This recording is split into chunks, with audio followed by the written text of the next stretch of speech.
Kenyan citizens, I hope that you are doing well. Najua tumekuwa weekendi, and now today being on a Monday, we always have this amazing show that is Money Monday. This way we talk real money, real life, and then after talking about all that, we give you real solutions that are going to help you as a business person, as an entrepreneur, and as an individual or as an investor pale nje. This way we give you all the real solutions. And right now, you know, the economy is tough, vitu ni expensive, and I believe watu wengi wamebadilisha umetry ku limit lifestyle yako because everything is tough, prices are rising, jobs are uncertain, and on the word of the streets, this is what is said: ugali might become a luxury. So what are we going to do as Kenyans?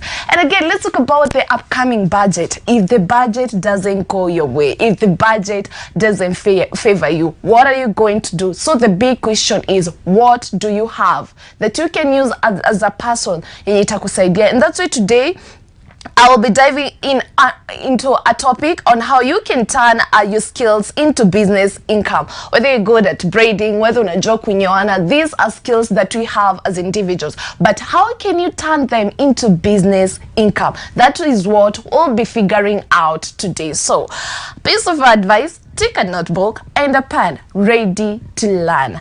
And that's why today we are having an amazing guest. He's full of wisdom, experience. That is what makes him relevant for this show. His name is Njoroge. He is a business owner, a business coach, and also he has a degree in mathematics and computer science. So let's figure out why is Sammy not employed, but he is a business owner? You know, that is a question that you're supposed to ask yourself. Mtu amesoma degree, you know, he has a degree in mathematics, but are you employed in anyone? Let's figure out today on how he started his business journey. And without further ado, allow me to introduce him to the show. Good morning. Good morning. How are you doing? I'm well. You're well, umebarikiwa? Yeah. Salimia watazamaji. Watazamaji wa Mizpah Tv, salamu nyingi kutoka hapa Mizpah Studio. We are very happy to be here to have a conversation and hear from God, because He's the one who has given us the ability to do business, and the ability to make wealth. Sammy, please tell us. We really want to hear. You know, you have a degree in mathematics and computer science. That's right. Why aren't you employed? Yeah.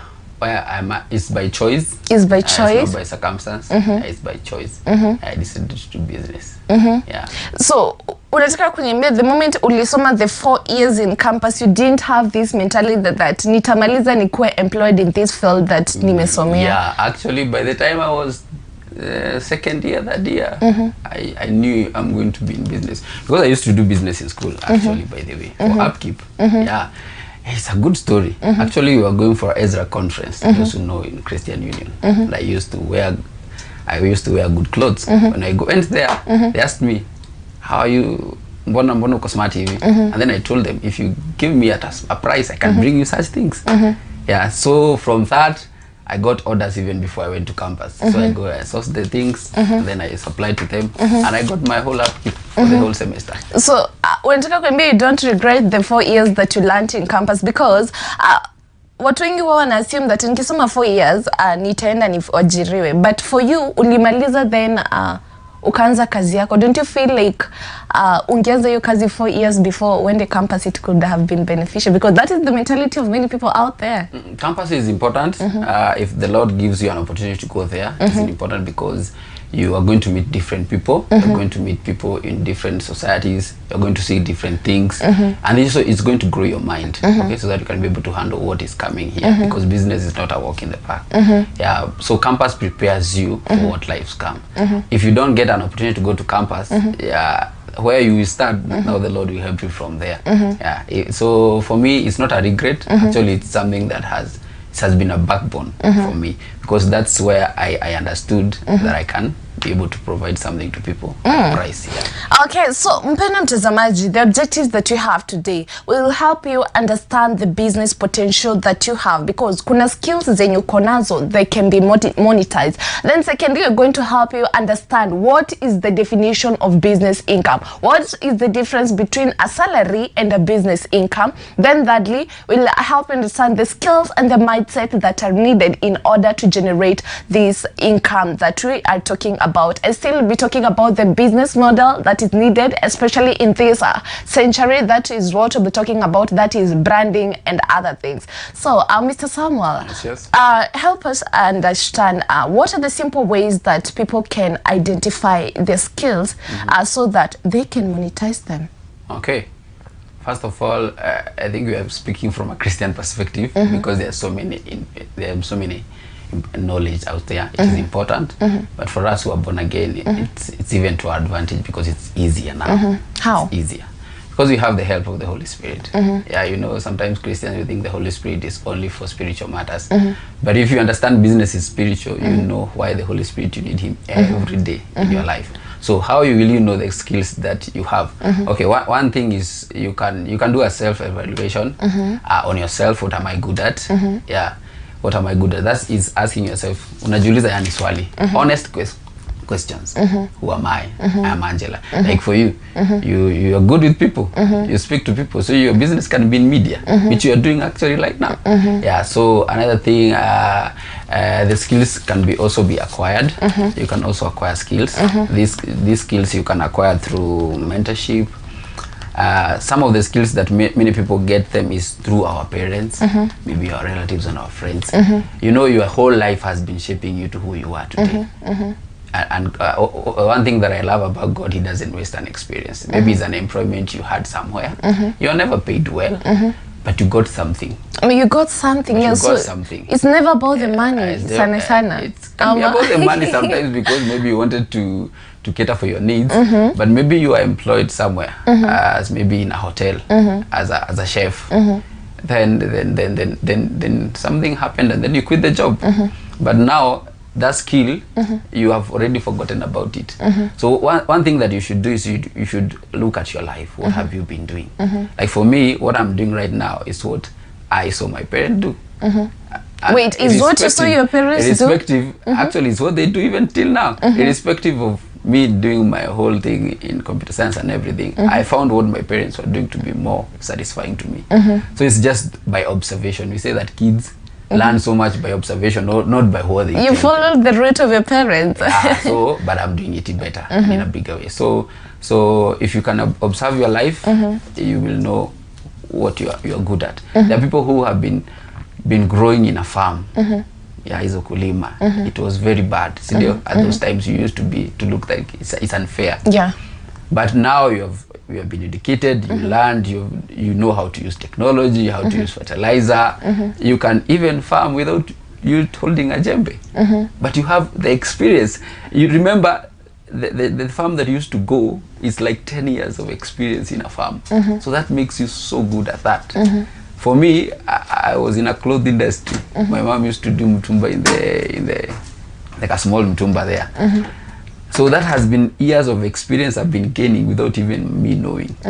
So that's why when I go to campus, it's easier for me to sell clothes to people and get my whole upkeep. You see, now when I am the way I am right now, it's easier for me to scale up and do it in a larger scale because it's something that is in me, it's born in me. Okay, and now tell us, when it comes to the skills, is every skill marketable? Yeah, every skill is marketable. Every skill? Yeah, because skills are given by God. Some are learned. And when God gives you something, it's for the other person. Okay? So here is why I love business, because business is not just about getting money. It's helping another person to get what they need. For example, you are good at cooking. Let's go to another example. You are good at, give me an example. To me too, you're cooking. Oh, cooking. Yeah. You go with that line. For example, you're good at cooking, and you can observe in your area. You can go to a hotel, and then the food there is not served well. It's not clean. People are complaining. Maybe it's small. From that, you can say, I'm good at cooking, by the way. What is making me not do this? So what can you do? You don't need to open a hotel. You can even go take some orders from people, cook a good meal and take to them. You have helped them from the frustration that they are experiencing in the marketplace. You have helped them, but now they're giving you a fee. It's very easy. Actually, it's very easy. You're helping them, and now they're giving. If you approach business from a point of helping people, it's very easy and it's very interesting. Actually, I remember there's a friend of mine. This guy alirealize watu who struggle asubuhi sana kupata hiyo area ya kupata gari ya kwenda, kuwapeleka makazini. So what he did, he bought an Uber. So kazi yake asubuhi akiamka before aende kazi ubeba watu kwanza. You know, so it's about what you're trying to be, it's about identifying the gaps that are there, that are happening there. Then you have the self-evaluation of yourself of what you can offer at the table itself. And also identifying a business gap is very easy because we see things from this different perspective. Like for example, this is a phone. Okay, this is a phone. What do you see? For me, I can see it as a marketing tool, a tool to put my products there so that people can buy. Another person can see a phone as an entertainment gadget for him content to watch creation. movies. Another one can see it as a content creator. So it's what you look at. You see, it's what you look at. Like a cow, you can look at a cow. What can you? There are so many business you can look at a cow and see. Nini yake inaitwa the fur hiyo ya ng'ombe iko na maziwa. It has a lot of things. Yeah, even the manure itself you can sell. So in everything you are looking at, there is a business opportunity lying there. And that's why if you have the Holy Spirit, now he will direct you, your God-given purpose with your skill. Now it becomes easier now because how jaribu, you are certain this is what I want because I've heard it from God. When I was in campus, I had from God telling me you're a kingdom financial. So I asked myself, what is this? And I came to realize the fastest way to grow to be this is through business. So I started reading books about business. Reading books about businesses? Yeah, like Rich Dad, Poor Dad, it's a good book. Is it, unajua watu wasema, why should they read books, you know, especially when it comes to businesses? You should read books because that is the easiest way to get mentorship. Actually, for me, I say I would rather read your book than even sit with you one-on-one. What? because if I read your book, I will get more than having an hour with you. So if I admire someone, I would just read their book, their biography, and I'll get what is there. Yeah.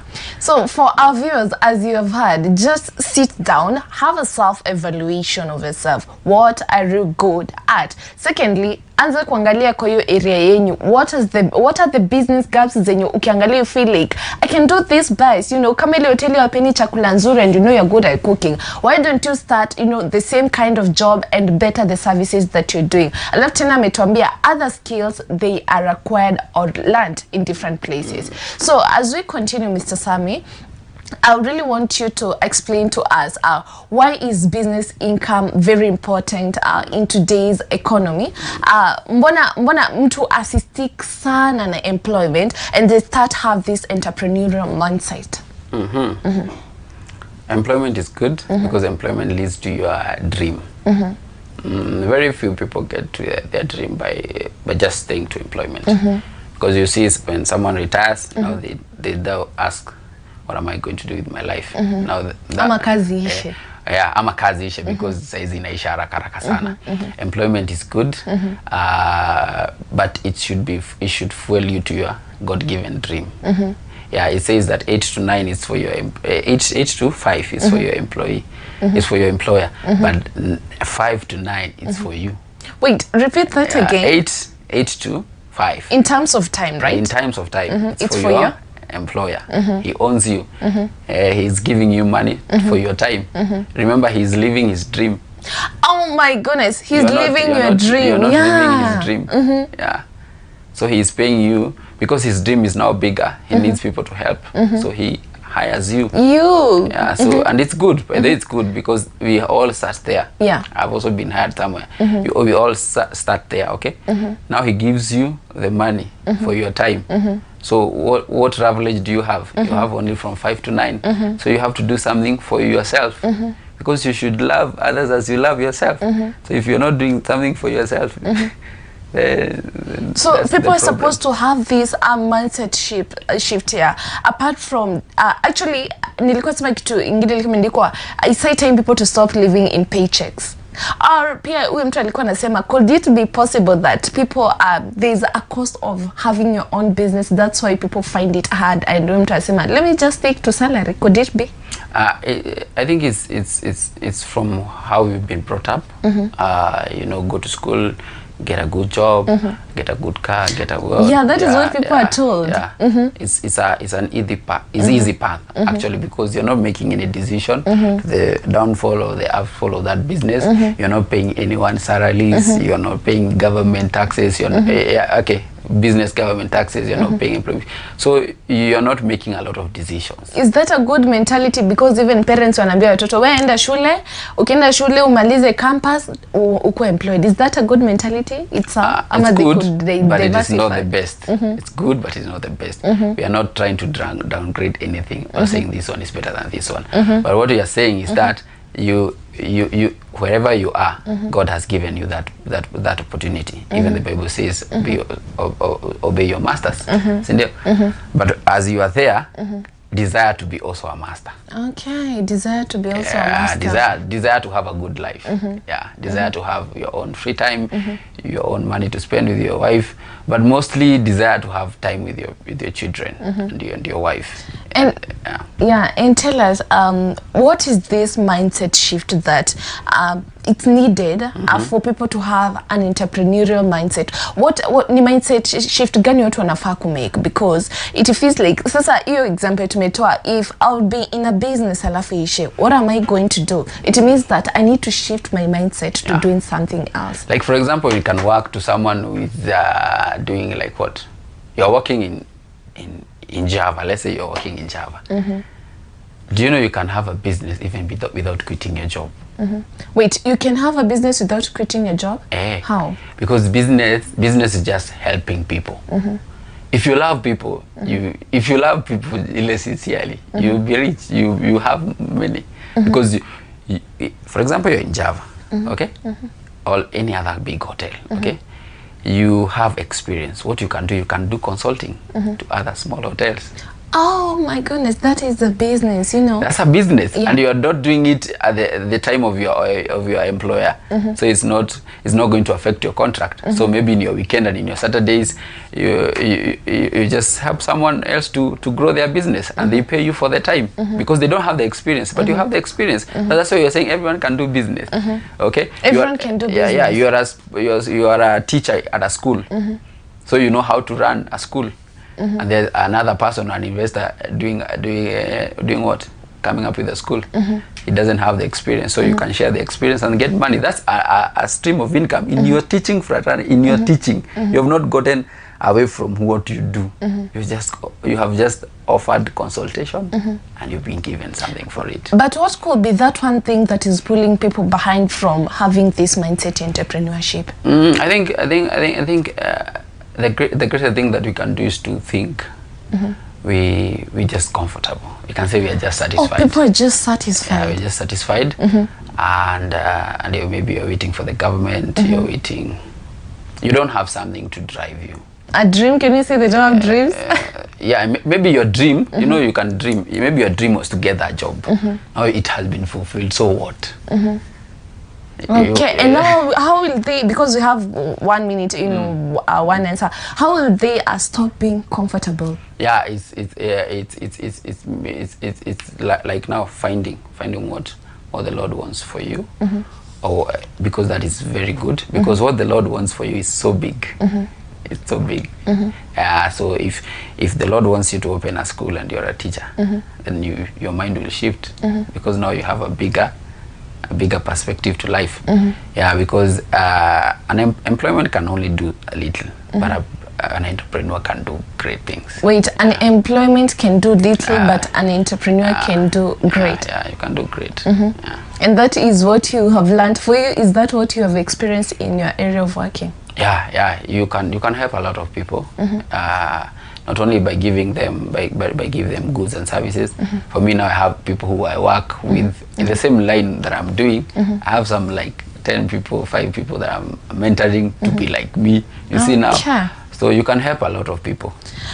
Okay, let's go for a short break. Okay. Then we'll be right back. I believe that you're learning a lot when it comes to business income and the kind of mindset shift that you need to have as a business person. So, Ametomi, the reason as to why many people are not shifting that is in the area of entrepreneurship. Probably you're comfortable. So, tell me, what is that thing that is fueling you to achieving your purpose yourself as an entrepreneur? That is something that you're supposed to think about. So, we're going for a short break. Sit sit down, evaluate what you've just said, and have a reflection of what you have been doing as an individual. Then when we come back, tutakuwa tunaangalia the skill that is building a sustainable model business. That is what we'll be checking out, and then we'll be checking that is job versus the businesses itself. Stay tuned. This is Money Monday, and today let's talk about business income. It's high time you as an individual, you stop living on a paycheck. You start diversifying what you have been doing, because the economy is tough. People are complaining. I don't know if actually the key reason as to why you should diversify. Number one, jobs is inaisha because tax iko juu sana, so because of redundancy unaweza pata umefutwa kazi. Number two, things are very expensive. Payslip, people are complaining, so it's high time we start thinking about businesses, and that is what we're talking about today. That is business income. And before we went for a break, we helped you understand the ways you can identify your business potential. And number one, uliambiwa it is self-evaluation. Secondly, looking at the gaps in the market. After you've evaluated yourself, I'm good at this, I can do that, this is my strength. Start looking at the gaps in the market. Kuna hizi gaps, what can I offer? What can I do? And I'm not alone. We're back with that is Samuel Njoroge. Welcome back. Thank you so much. And thank you so much for the things that you're teaching us today. They're very important, especially with the current situation. Economy side, things are very expensive. And before to end the break, tulikuwa tumembea when you come back, we'll check the cost needed in order to start a business, because there are things that are needed. So tell us, what do I need as a Kenyan, as a common wananchi to start a business? What you need to start a business is, it's very simple actually. You have a skill, you have now to have another skill. Wait, you have a skill, you need to have another skill. What you have, and there's someone who has a need. So you have, I love that. So you need to find to bridge the gap. So you need to let that person know that you have that skill. Okay, letting that person know. Yeah, that's what we call it, marketing. But it's just telling someone that I do this or I do that. That one will need courage, because maybe it's your first time to do business. You can tell your neighbor, by the way, nauza githeri, you don't have to cook githeri, I am selling it. So but kwenda to the whole house of doing it, I can sell it for you. And that neighbor will tell the other neighbor. And so what you've done, you've created awareness of what you're doing. And then you can sell it to them. Okay. Yeah, because it's very simple. You just look at these people go to work from, they don't have time to do to have a good githeri or a good what or a good cassavas in the morning and what. I'll be telling even people I've been doing chapatis for you when you want per order. Then you charge them. So it's how you can grow to do your business is identify what you have, what do I have, and then tell the other person I have this. Okay. You don't have to go to the house of doing it. So it's like you have a car wash. So your customers are drivers, okay? People who have vehicles. Now you have to go to them and tell them, at my car wash, things are not going to vitu zako zitaibiwa.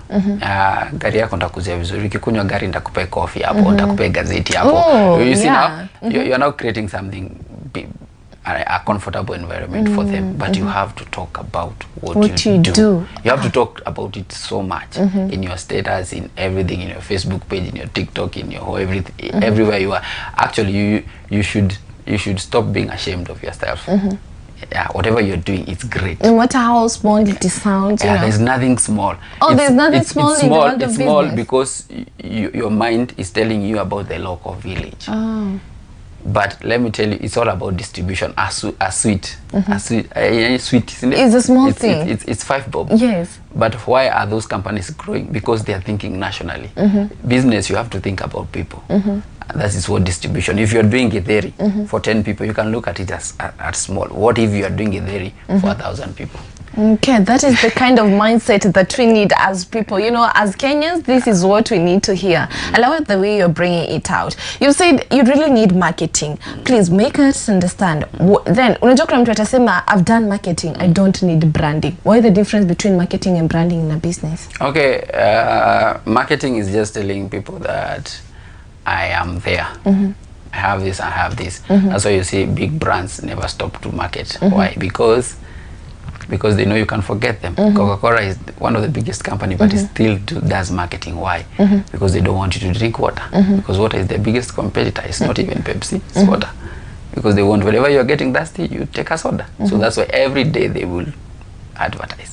Okay, so marketing is just telling people I am still here. Yeah. Even if you know I am here, I will tell you again and I again. need to remind you again. Yeah. Now branding. Branding now is not, people think branding is just putting a signage there. Branding is the experience that people get in your business. Oh my goodness, I love that. Branding is what your customer says about you. And what your customer says about you is so important. That's what grows the business, because that is what they are going to tell other people. Now that's your brand. Why do you wear some kind of bland clothes and not the other ones? Because it's the experience you get when you wear Gucci, when you wear this one. Nike. It's the experience that the customer get. So if I come to your hair salon, are you doing it so good that I just feel comfortable? Is there cool music? Or your salon is just full of gossip? You see? Now what the customer gets is the brand. Now they go with that brand and tell other people. Actually, your customers are the best people to grow your business, because when they bring referrals don't complain. Yeah, referrals don't complain. Some even referrals will not even ask you how much you charge, because the customer already told them what you charge. Hata bargain. Hata bargain. So unajua kuna mtu mwenye anajambia, if marketing for me to have this business income is what I need. Ama kuna mtu alianza biashara akafika katikati and that person is like, you know what, I can't continue with this. It's because people feel like they're spending too much in marketing and they're not getting the sales immediately. You know, what can people do about that? You know, you cannot you have to know who you're marketing to, so you have to understand your clients. Okay, you have to know what you're like. For example, you cannot go to right now, you cannot go to market something at a place where you know people are not going to buy it. Okay? Wait, kuna places utenda watu watanunua? Yeah, you have to know your clients. You have to know your clients, okay? And know where they are. Right now, many clients are on TikTok. They are on Instagram and Facebook. More than they are coming to your shop. Actually, they don't care if you have a shop or you don't have a shop. So you go there. TikTok is free. Those things are free. So you market to them. Yeah. So it's about knowing your clients. Your marketing. Why people use a lot of money is because they have not they brought it to a single to a single geographical client. Okay, you're trying to get everyone. Just focus on some people. That's why you see there are people who have opened their businesses in a mall, because they want a certain class of people. And you find even those shops, the doors are closed. Yeah, so that if you don't have money, you cannot enter. Yeah, it's true. You cannot enter. Yeah, okay. They know their clients. They know their clients. So you know your clients and know how you're going to get them. You cannot use ile kitu ya kutega samaki. You cannot use the same if you are going to go for a big tilapia and an omena. You cannot use the same net. You have to know, if I want a shark, this is what I'm going to do. If I want this one, this is what I'm going to do. Yeah. Okay, and unajua kwa hiyo mambo ya biashara in doing marketing and everything, you know, before you tell people what you're doing, should you test am in that process, how can someone test their idea before launching it fully? You know, how can people do that? Yeah, the incubation phase, that one is very good. You can, like for example, you're doing a bakery. If you want to get clients, what is the quickest way? You give your services for free. Wait, unajua kuna mtu anauliza na hii economy nipatiane vitu for free. Yeah, you have for free and something to sell. You know, the client you're getting is not for that one day. So you can give the profit for this day, but for the rest of their life they're going to be giving you money. Yeah, you want to get that customer who's mwenye kupeangi time umshuke nywele. Call them, ask, mwambie kuja nikwambie nywele next time. For free. Uambie nywele, ukishamaliza umwoshe umfanyie blow dry and then umwambie ende. That client will come and will come with me. Wait, that is the way to win clients, you know? Yeah, you can. That's one of the ways. One of the ways. Another ways is for asking them maybe questions. Asking them questions. What do you want? What do you want? What do you want when you hear what do you want? Prefer, what do you prefer to this and this? Ukiwauliza, like for example, you can be having a chat with the girls or the boys, and then you ask them, by the way, what do you need? that you don't have even a business. Umuulize, someone will have something that they need. Yeah, there's always a need. You ask mwingine anakuambia nataka G5, mwingine anakuambia I need a laptop, mwingine anakuambia ni kit, take. What do? You go to the suppliers, you take a picture, you send to your friend. And say, I found what you need. How much is 1,500 and you're taking it from 1,300 or 1,000. That's how I started being an entrepreneur. I asked, they asked me, where did you get these clothes? I told them, I did not tell them where I got them. The problem we tell them where we get them. If you want to go into entrepreneurship, just tell them, I can bring it to you. Don't do the hassle. Yeah. You've mentioned something to do with the pricing, you know, when it comes to business income, because that is another key thing that people should check. Umesema ati unaweza chukua kitu 1,300 uze 1,500. What are you supposed to consider when it comes to pricing? Because I think inakuwa changamoto sana kwa watu wengi. Yeah, you have to look. You're not supposed to be too cheap and not too expensive at the same time. Okay, help us understand that. Because if you're cheap, the customer will look like you don't know the value of this thing, so they won't buy. If you're expensive, wait, if you're too cheap, they will say you don't know the value of this thing. Yeah, actually competing with having cheaper prices, the worst way of competing, because people will not even buy from you. Unajua watu wengi huwa wanasema mtu ujiambia ati mimi nitaanza biashara nianze kuuza vitu cheap so that many people can buy. For example, you are going to buy a phone. You have been paid. Are you going to go for a cheaper phone or an expensive phone? Definitely you go for the expensive phone. Why? Because you perceive that's the best quality. That's why they are doing the same thing. They are doing the same thing, the same WhatsApp. So the thing is, look at the market. What is the current value of the market? Oh, the value of the market. The value of the market. So if you are cooking like pilau, you see pilau is 100 bob. So you can do 100 or 150. Yeah, but not below. Not below. Because below atasema ulieka masala mbaya. Yeah. I want you to help someone who have started a business and already he or she is on that path of selling things cheap, this mentality that I'm creating loyal customers. Help them debunk that mentality. Because that business also is taking money from you. There's rent, there's salary, there are so many things. Okay, so if you do cheap, your margins become smaller. If they become smaller, now you cannot be able to sustain your life, the life outside the business, because your life and the business are two separate entities. Wait, they're two separate entities. So what happens? Why? Yeah, because there is me and there is my business. But people combine. You know what? When you combine, you know, they don't create that boundary. This is business. This is me. Yeah, there's business money. If you started your business with 20,000, you should be always seeing that 20,000, and then always. The profits. So if your margins are low, you're going to pay the rent, you're going to pay the workers, and then you not have something to live for. Now you're going to chip into your capital, and that's how the business is going to go down. Yeah.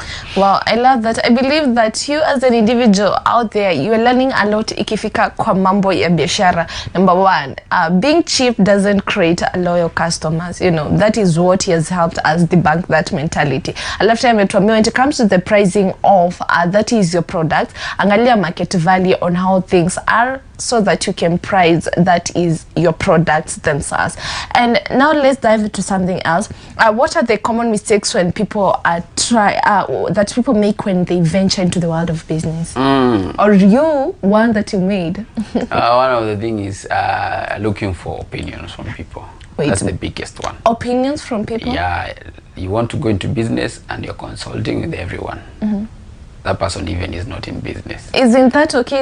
Is he even because so what they are going to do is they are going to discourage. You get so many suggestions. From different people. And that one will, you know, when God gives you an idea, if you don't act on it, it goes to another person. I don't know if we've ever experienced this with my wife.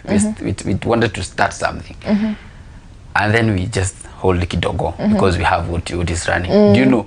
That same week where we wanted to start, someone started that thing. Oh my God, how did you learn from it? You feel bad because that money going out of your hands. So what you do if you want to do this, you've prayed about it and you feel you have peace about it, do it. Even if you're broke, do it. Even if you're broke, do it? Yeah.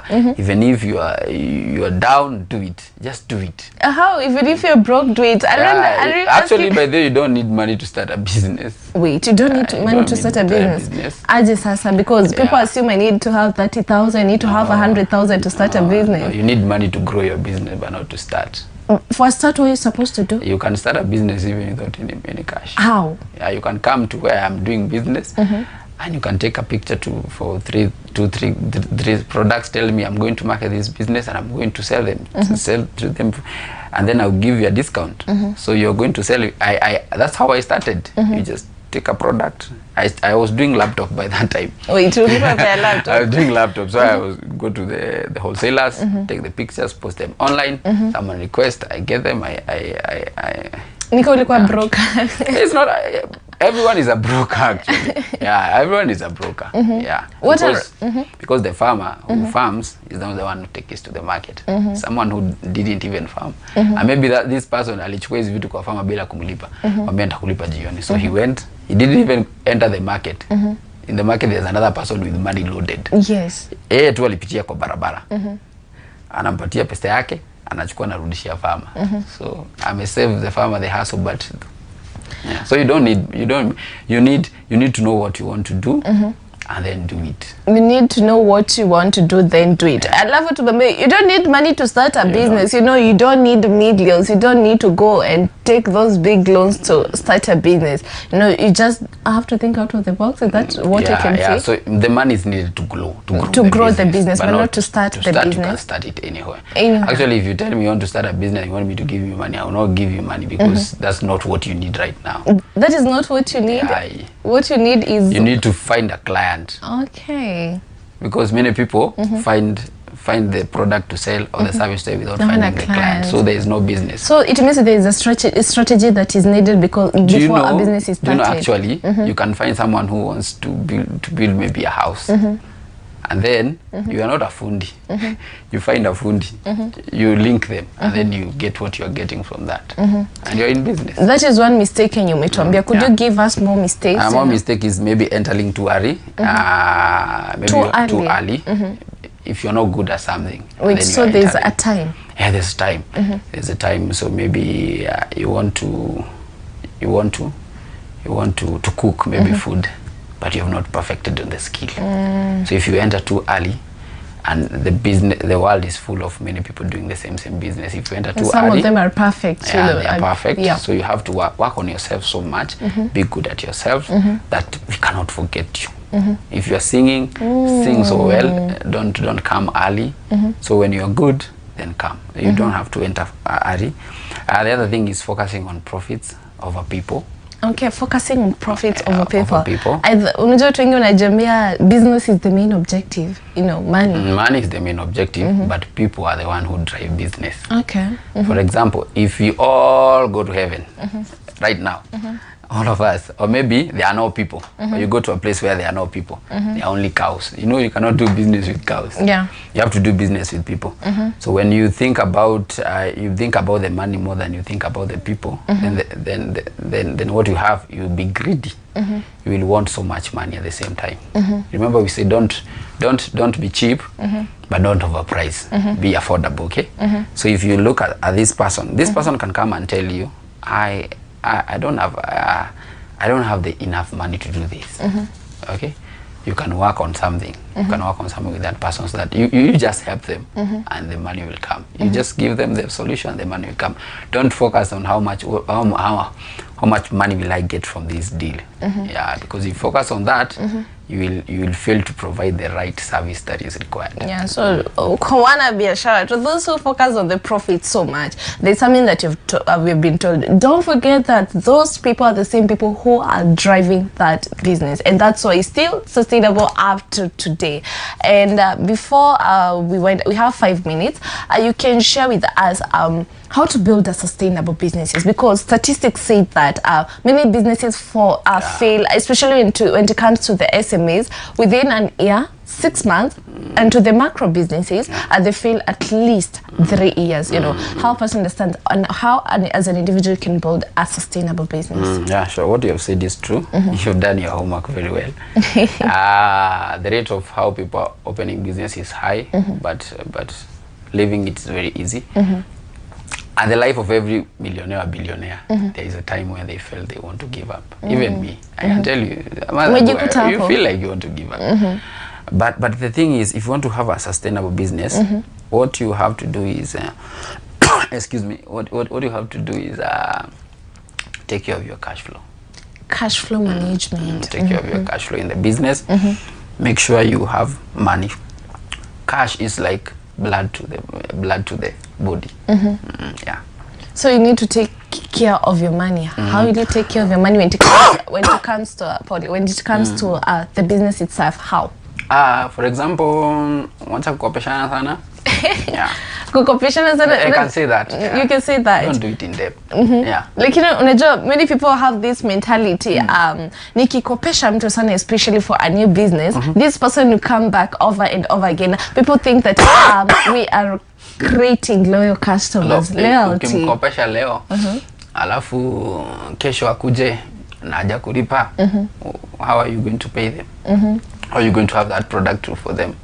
So if you are working, so if you are starting, we are saying if you are starting, okay? If you are starting, have that money, have your capital every month. Have it every month. And that will help you to grow your business. That way until you reach a point where you can be able now to lend and you have enough cash flow for the business, because pesa tu ndio inafanya biashara ilane. It's like the blood. If you give everyone your blood, you die. Utakufa. You die. Yeah, so for the business people, when you wanasema ati for especially for the startups, that if I give people debts or credits or the products that I have, that is how I create loyal customers, then it feels like today it's you need to take a shift, because probably that is the downfall of your businesses. You need to check out on that.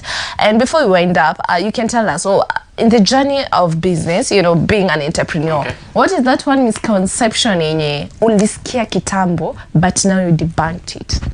A misconception? Yeah, about entrepreneurship. Yeah, it's one of the misconceptions is that it's like you're going to leave employment to start a business. That is a lie?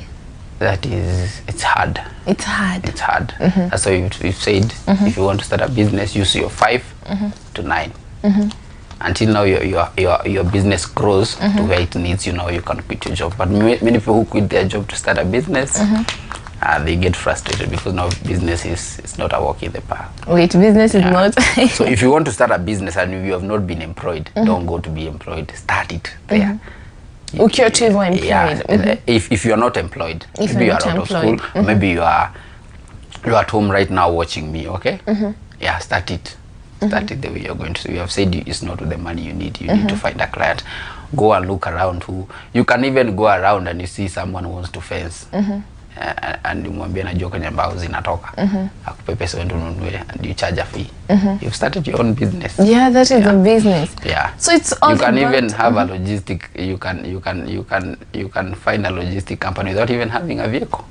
Unakuta mtu anahama, unamwambia unahama, what acha nilete lori tukuhamisha. These are the simple businesses. Yeah, if you look around, you will find it. So one of the things that I think many people wanadhani ati I'll be employed, then I'll quit my job, the savings that I had, I'll start a business. Itakuonyesha venye hujaiona. Utatoka kwa mambo ya entrepreneurship. That's why many people stick on paychecks.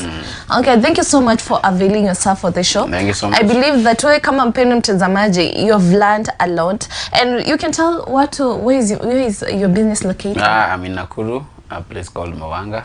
I clothe people. I help people to dress well. You help people to dress well? They pay me well to help them dress well. Okay, you can share your number. My number is 0716 590 855. You can find me in TikTok, Sammy's Clothing, Facebook, Sammy Njoroge. Yeah, you can find me there. Thank you so much for availing yourself for the show. We're looking forward to having more and learn a lot from you. I believe on that when it comes to the world of business income, at least I know there's kuna hope you are having that business shift. Number one, you have been told, have a self-evaluation. What are you good at? Secondly, look at the business guys. I love to know ikifika kwa mambo ya biashara, tumeambia don't focus too much on the profits and the money itself. Then you forget that these people are the same people who are driving these businesses. Hii imetoka kwa that point ya overpricing what you're doing. Alafu tena bado ametuambia you take care that you don't venture into the business too early. First have a plan, have a strategy, know who are your audience, angalia mambo ya marketing and branding itself. I'm Angela Kabete. I had an amazing time engaging and interacting with you. Please, pale kwa comment section if you have learned something, talk to us on 0799200100. That is the WhatsApp number. And still pale kwa YouTube and Facebook, that is at Mizpah Tv Kenya. #NimaniMandy. Tell us, what is that one thing that you feel you've learned and it is transformative to you yourself today? Till next time, bye-bye.